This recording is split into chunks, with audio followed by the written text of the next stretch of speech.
Hey guys, and welcome back to this channel. In this video, I'll be showing you guys how you can apply noise suppression to your audio in Zoom, on Zoom.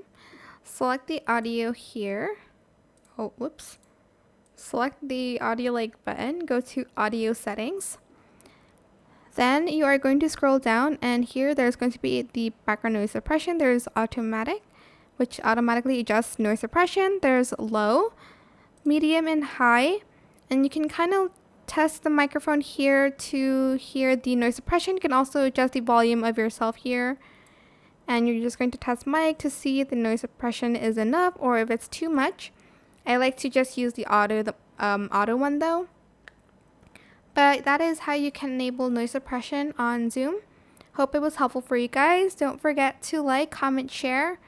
Also subscribe to this channel if you haven't done that already.